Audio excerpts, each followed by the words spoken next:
El 12 de octubre de 1941, el Comando Supremo de las Fuerzas Terrestres de la Wehrmacht emitió la Directiva número 1571, fracción 41, que se refería al grupo de ejércitos, Centro. El Führer decidió que no se debe esperar la capitulación de Moscú, incluso si la ofrece el enemigo. En Kiev, las explosiones de minas de acción lenta causaron graves consecuencias para las tropas. En Moscú y Leningrado se debe esperar aún más. También debe esperar el peligro de la peste. Por lo tanto, ningún soldado alemán debería entrar en estas ciudades. Cualquiera de la población que intente salir de la ciudad hacia nuestras líneas debe ser fusilado.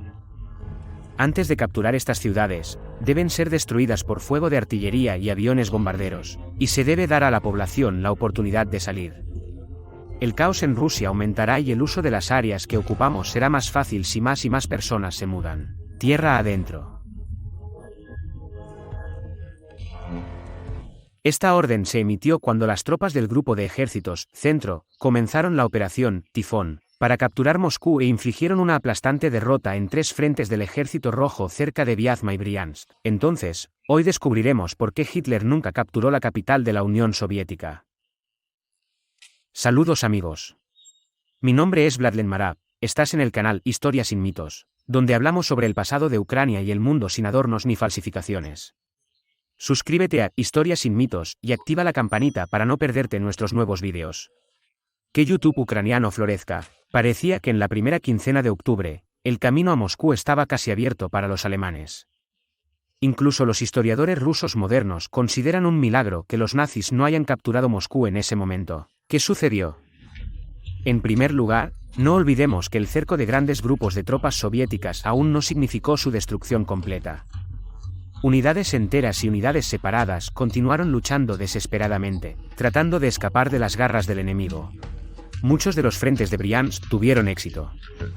Los alemanes tuvieron que atraer fuerzas significativas para evitar nuevos avances, y finalmente, eliminar bolsillos, y estas fuerzas consistían principalmente en formaciones mecanizadas, que eran un símbolo de la guerra relámpago. Ahora, en lugar de avanzar rápidamente, tenían que retroceder y apretar los anillos de las tropas soviéticas rodeadas. Por ejemplo, el comandante del grupo de ejércitos, Centro, Fyodor von Bock, escribió en su diario el 8 y el 12 de octubre. La liquidación del bolsillo de Briansk avanza muy lentamente. Guderian aún no puede avanzar, al igual que Wax, el segundo ejército. Está ocupado liquidando el bolsillo de Briansk. Un problema importante para los alemanes eran las comunicaciones estiradas y las deficiencias del sistema logístico. El volumen de tráfico por ferrocarril desde la retaguardia profunda resultó ser demasiado pequeño, y esto causó una cadena de problemas asociados con la transferencia de reposiciones y la provisión de tropas, con todo lo necesario. También resultó que había pocas carreteras en la Unión Soviética, y todas ellas eran de pésima calidad. Incluso con buen tiempo, hubo situaciones en las que todos los caminos, más o menos adecuados para el avance de las conexiones mecanizadas, se llenaron de tropas. Esto hizo que las maniobras de las fuerzas y la entrega de suministros fueran mucho más difíciles o imposibles. Se puso muy mal cuando empezaron las lluvias y las carreteras se volvieron ácidas.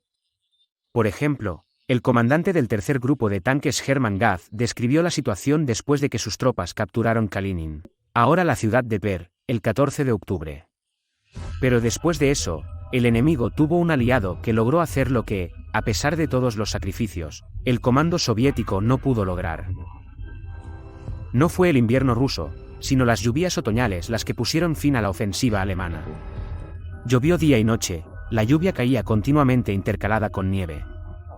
Las carreteras estaban empapadas y el tráfico se paralizó. La falta de municiones, combustible y alimentos determinaron la situación táctica y operativa de las próximas 3 semanas. Y hay muchas declaraciones similares en las memorias de alemanes de diferentes rangos. Los historiadores soviéticos y rusos son escépticos sobre la influencia del clima en el desarrollo de los eventos.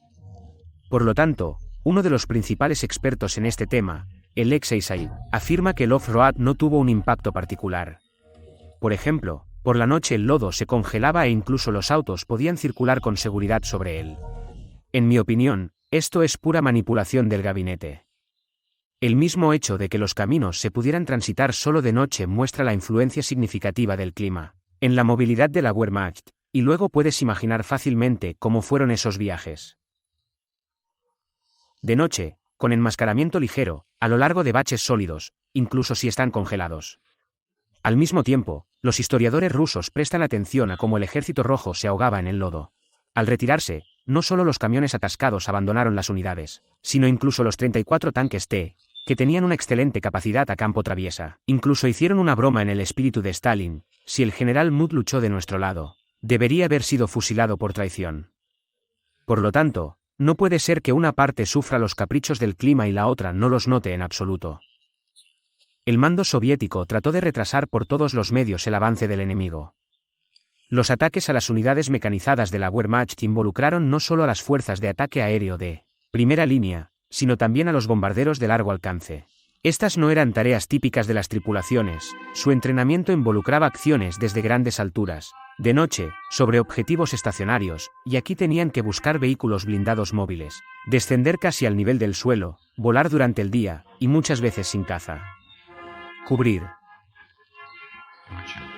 Como resultado, enormes pérdidas. Por ejemplo, el 18 de octubre fue posible recolectar 108 aviones de largo alcance para incursiones, de los cuales 19 no regresaron a sus aeródromos. Eso es el 10, es decir, 5 días más a este paso, y de esos 100 aviones no quedaría nada. La línea de defensa de Mozhaisk tendría que contener a las tropas del grupo de ejércitos, centro. Se extendía por más de 220 kilómetros, desde el mar de Moscú, como se llamaba el embalse del Volga, en el norte, hasta la confluencia de los ríos Ugra y Oka en el sur. Incluía 4 recintos fortificados, dentro de los cuales se construyeron casi 300 puestos de tiro de hormigón y casi medio millar de tierra. Pero, en general, los trabajos de fortificación se completaron solo en un 40%. En muchos lugares ni siquiera había trincheras. La defensa fue ocupada por las tropas del Frente Occidental, cuyo comandante fue recientemente Georgi Chukev. Después de la derrota cerca de Vyazma, la formación de nuevas unidades y formaciones del frente tuvo lugar durante las hostilidades. En esto participaron unidades que escaparon del cerco, cadetes de escuelas militares y la milicia de Moscú. Varias unidades militares frescas también lograron llegar. La división de fusileros 316 del general Iván Panfelov llegó desde cerca de Novgorod, y la división de fusileros 312 del coronel Oleksandr Naumov de la región de Valdai. 14 divisiones de fusileros, 16 brigadas de tanques y más de 40 regimientos de artillería fueron transferidos de la reserva del comando principal a áreas peligrosas. Muchos de ellos estaban incompletos, y esto carecía catastróficamente. Por ejemplo, según el estatuto, la división en defensa debía ocupar una sección del frente con una longitud de 8 a 12 kilómetros, y tenía que defender más de 40. Pero la resistencia a las tropas de la Wehrmacht se intensificó. Esto fue especialmente exitoso donde el ejército rojo podía ocupar posiciones bien preparadas. Por ejemplo, cerca de Malo-Yaroslavets en el área del pueblo de Ilinske, los cadetes de la escuela de artillería Pedoulsky, dirigida por el coronel Iván Strelbaitsky, que provenía de una familia noble cosaca conocida desde la época de Galicia Volyn-Rus, se defendieron. Ocuparon una línea reforzada por búnkeres de hormigón armado y equipados con artillería antitanque. Los alemanes no pudieron tomarlo de inmediato. Luego, la columna de tanques hizo una maniobra circular y atacó por la retaguardia el 16 de octubre. Pero inesperadamente, saltaron a una posición antiaérea con 2 cañones de 88 milímetros. Cálculos de cadetes, muchachos de 19 a 20 años, no se confundieron y desplegaron sus armas antiaéreas, y por fuego directo en una batalla fugaz, 12 tanques fueron destruidos y varios más fueron dañados. Los cadetes mantuvieron sus puestos durante aproximadamente una semana. Los que quedaron vivos se retiraron y se defendieron en nuevas fronteras. Cerca de Malo-Yaroslavets, también se destacó la 9ª Brigada de Tanques, comandada por Iván Kirijenko, de Cherkasy. Tenía unas 2.000 personas. 61 tanques de varios tipos, incluidos 22 T-34. Precisamente debido al uso exitoso de tanques, la brigada detuvo la ofensiva de una división Wehrmacht varias veces más grande durante más de una semana. Debemos prestar atención a un hecho más importante. Si los generales de tanques alemanes eran los mejores del mundo en términos de habilidad operativa y táctica en ese momento, no se puede decir lo mismo de su equipo. Los tanques de la Wehrmacht eran significativamente inferiores a las nuevas máquinas soviéticas. La industria alemana no tuvo tiempo de saturar a las tropas con nuevos modelos, por lo que cerca de Moscú utilizaron muchos Panzerkampfwagen II obsoletos, así como tanques checos buenos pero ligeros, que los alemanes llamaron Panzerkampfwagen 38T. Pero incluso los mejores tanques alemanes, Panzer IV, de las primeras versiones en ese momento, perdieron en características básicas a sus compañeros de clase, T-34. Por 41º año, esta creación de los diseñadores de Kharkiv fue una máquina formidable. Y esto tuvo su impacto en la batalla cerca de Moscú. En las memorias alemanas, puedes encontrar muchos recuerdos sobre lo difícil que fue para ellos encontrarse con T-34.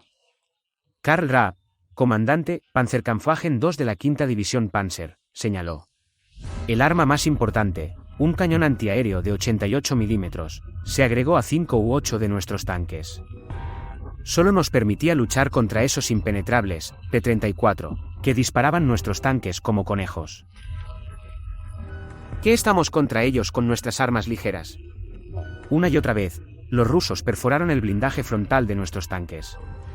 Los proyectiles T-34 destruyeron incluso la torreta de Panzer III y IV.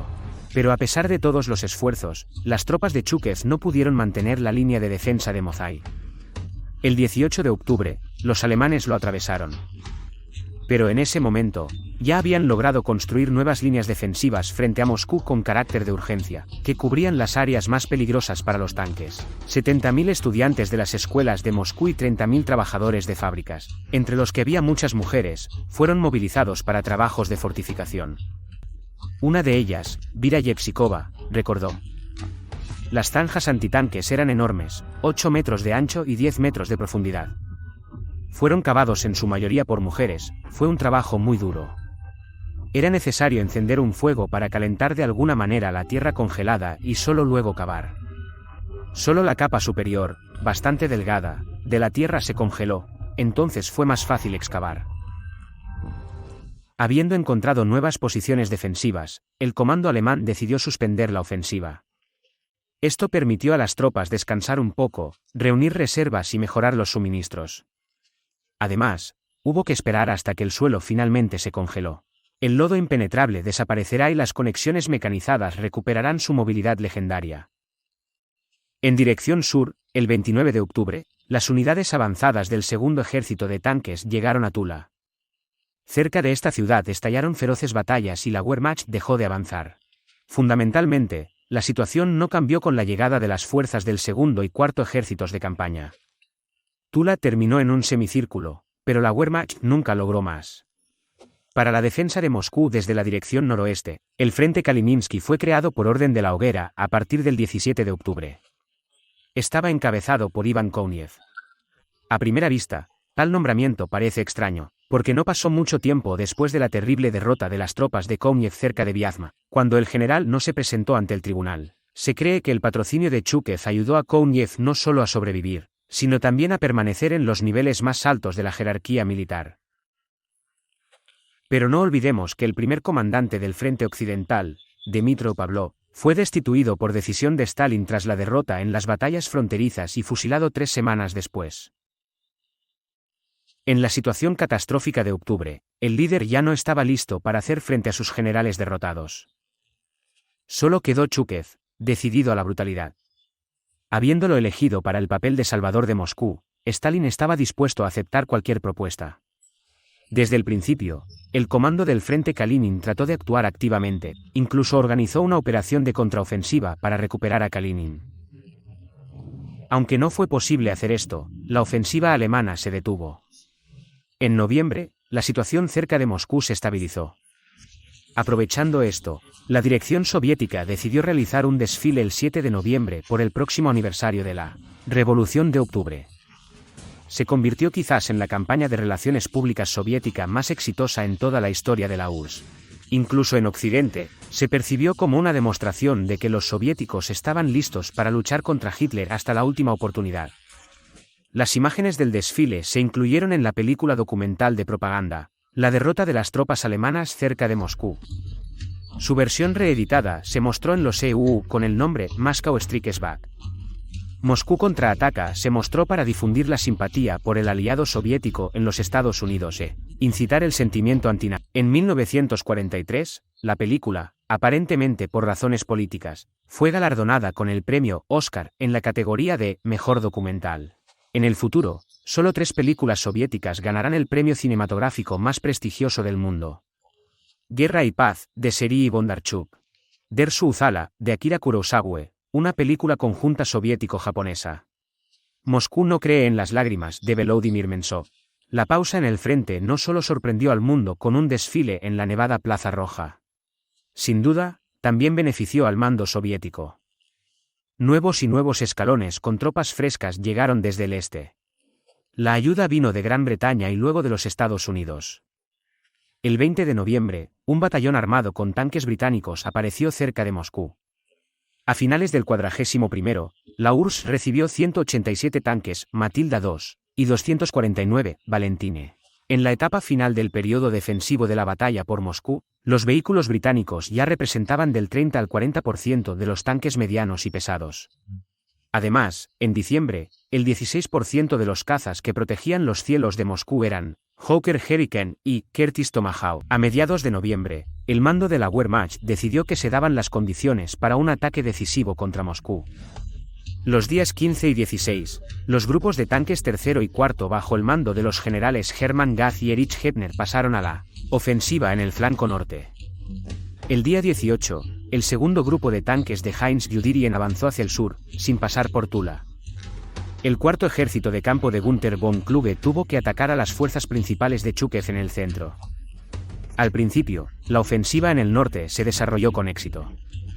El 27 de noviembre, la Wehrmacht forzó el último gran obstáculo de agua en el camino a la capital soviética, el canal Moscú-Volga, y el 1 de diciembre, los alemanes entraron en Krasnaya Poliana, desde donde había 30 kilómetros hasta el Kremlin. Al día siguiente, uno de los oficiales de la segunda división de tanques escribió: desde Krasnaya Poliana, puedes observar la vida de la capital rusa a través de un telescopio. Fue el mayor éxito. El progreso adicional se vio obstaculizado no solo por la resistencia del Ejército Rojo. Por orden del Stavka, las presas de varios embalses fueron voladas y el agua vertida convirtió la zona en intransitable.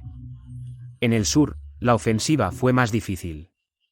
El 21 de noviembre, el jefe de Estado Mayor de las Fuerzas Terrestres Alemanas, Franz Halder, escribió en su diario: por la tarde, Guderian informó que sus tropas estaban sin aliento.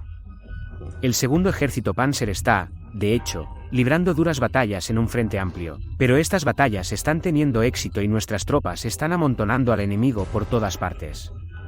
Es de esperar que el segundo ejército Panzer, a pesar de la llegada de refuerzos al enemigo, divisiones siberianas frescas, aún podrá completar con éxito las batallas. Al día siguiente, las tropas de Guderian capturaron Stalinogorsk, ahora Novomoskovsk. Esta dirección fue defendida por el 50º ejército, que trataron de restaurar lo antes posible después de la derrota en Briansk. Fue comandada por Arkady Ermakov durante poco más de un mes. La rendición de una ciudad con tal nombre no podía pasarlo así. Chukev destituyó inmediatamente al general de su cargo y en diciembre fue arrestado y llevado ante un tribunal. Sin embargo, Yermakov tuvo suerte. El juicio tuvo lugar el 42 de enero, cuando el Ejército Rojo ya estaba ganando cerca de Moscú, y la sentencia no fue demasiado dura. 5 años en los campos y con la privación de rango y premios, pero solo fue simbólico. El Presidium del Soviet Supremo de la URSS indultó inmediatamente al general. Detrás de todo estaba Stalin, que no rehuyó jugar con los destinos de la gente. Guderian avanzó un poco más y se acercó a Kasira, pero claramente su fuerza no era suficiente. Si a fines de septiembre había más de 400 Panzer en la segunda división de tanques, antes de la ofensiva de noviembre había 150. Y ahora menos. La ofensiva finalmente se detuvo el 5 de diciembre. Los alemanes tuvieron que ponerse a la defensiva, no solo en el sur, sino también en otras áreas. Guderian escribirá sobre esos días: el ataque a Moscú fracasó. Todos los sacrificios y esfuerzos de nuestras valientes tropas resultaron en vano. Sufrimos una grave derrota que, debido a la terquedad del alto mando, tuvo consecuencias fatales en las próximas semanas. En diciembre, el grupo de ejércitos Centro se encontró en una situación difícil. Pérdidas en personal y equipo acumuladas. La llegada de reposiciones resultó ser críticamente insuficiente. Una cantidad significativa de equipos necesitaba reparación. Cada vez había más señales de problemas con el suministro de lo más necesario, especialmente los uniformes de invierno. El hecho es que se planeó que las hostilidades activas en el frente oriental terminaran antes del invierno. Solo las tropas de ocupación debían permanecer allí, menos de un tercio del número de los que realmente se enfrentaron a las heladas rusas, cuando la temperatura descendió a -30. En consecuencia, se prepararon uniformes cálidos para exactamente esta cantidad y ahora simplemente no había dónde conseguirlos. Y la gente estaba muy cansada, la moral de las tropas cayó. Esto es lo que testificó Feldfebel Schiff, de la 98ª División de Infantería. Las barbas que han vuelto a crecer nos hacen parecer a todos submarinistas. Nuestras manos están cubiertas con una costra de suciedad. ¿Cuándo fue la última vez que lavamos nuestros uniformes? ¿Cuándo nos lavamos? Parece que ha pasado más de un mes. El cuerpo se puso rígido de tanto estar acostado, retorcido en las trincheras. No sientes las manos ni los pies del frío. Pero sientes que los piojos te están comiendo. ¿Y dónde están nuestros buenos camaradas que lucharon codo a codo con nosotros? En cambio, la situación en el lado soviético mejoró. Más de 1.100.000 efectivos y casi 800 tanques ya se han concentrado en la región de Moscú. Según los datos soviéticos, según estos indicadores, el grupo de ejércitos, centro, todavía prevaleció una vez y media. Investigadores alemanes demuestran lo contrario. Así, Chendin Turing en el libro Als der Osten brannte, publicado en Berlín en el año 2011, indica que, por el contrario, la proporción de fuerzas era de 1,5 a 1 a favor del Ejército Rojo. En la literatura en idioma inglés, existe una opinión sobre la igualdad aproximada de fuerzas en ese momento cerca de Moscú. Parece que es verdad. Sí, si tenemos en cuenta los datos de von Bock de que sus divisiones perdieron la mitad de su personal, entonces en el resto tendremos un poco menos de 1 millón de personas, lo que corresponde aproximadamente al grupo soviético. Pero debe enfatizarse que la Wehrmacht estaba agotada, mientras que los frentes soviéticos consistían en gran parte en unidades frescas. Los días 5 y 6 de diciembre, los frentes Kalininsky y Occidental lanzaron una contraofensiva, y el 12 de diciembre Chukev informó al cuartel general. Las tropas del frente, habiendo agotado al enemigo en batallas anteriores, lanzaron una contraofensiva decisiva contra sus grupos de flanco en Huelga. Como resultado de la ofensiva lanzada, ambos grupos fueron derrotados y se retiraron rápidamente, abandonando su armamento y sufriendo grandes pérdidas. El mando del Ejército Rojo organizó una serie de operaciones de contraofensiva que se prolongó hasta la primavera de 1942. Las tropas del grupo de ejércitos, centro, fueron empujadas hacia atrás a 80 y 250 kilómetros de la capital de la URSS. El número de víctimas humanas habla con elocuencia sobre el precio de tal éxito. Las pérdidas totales del Ejército Rojo durante toda la batalla por Moscú se estiman en 1.800.000 personas, y la Wehrmacht, menos de 600. Hoy se han dado muchas razones que llevaron a la primera gran derrota de Alemania en la Segunda Guerra Mundial. Sin embargo, no deben considerarse los principales. En primer lugar, pongamos los errores estratégicos de la máxima dirección del Reich durante la planificación de la guerra contra la URSS. Hitler y su séquito más cercano estaban muy equivocados en su evaluación de la capacidad de Stalin para movilizar los recursos del país para la guerra. Además, subestimaron claramente factores como el tamaño de la Unión Soviética y la mentalidad de la mayoría de sus ciudadanos. El 11 de diciembre de 1941, en medio de la contraofensiva soviética, Hitler cometió otro error estratégico. Alemania declaró la guerra a los EE. Es decir, solo han pasado 4 días desde el ataque japonés a Pearl Harbor. El Führer encontró rápidamente un nuevo enemigo poderoso. Por cierto, Hitler también subestimó increíblemente a Estados Unidos. Consideró este país corrompido por judíos y políticos liberales y por lo tanto incapaz de luchar. Probablemente, Hitler esperaba que, en respuesta a su, por así decirlo, amabilidad, Japón declararía la guerra a la URSS, y esto evitaría que los soviéticos transfirieran tropas desde las fronteras del este hacia el oeste. Pero el liderazgo pragmático del país del sol de la mañana nunca dio ese paso. Después de todo, Japón ya ha luchado en 2 teatros, China y el Océano Pacífico. ¿Por qué era necesario el problema adicional? Estimados espectadores, escribe comentarios, dale me gusta, comparte este comunicado en las redes sociales. Gracias de nuevo por mirar. Nos vemos.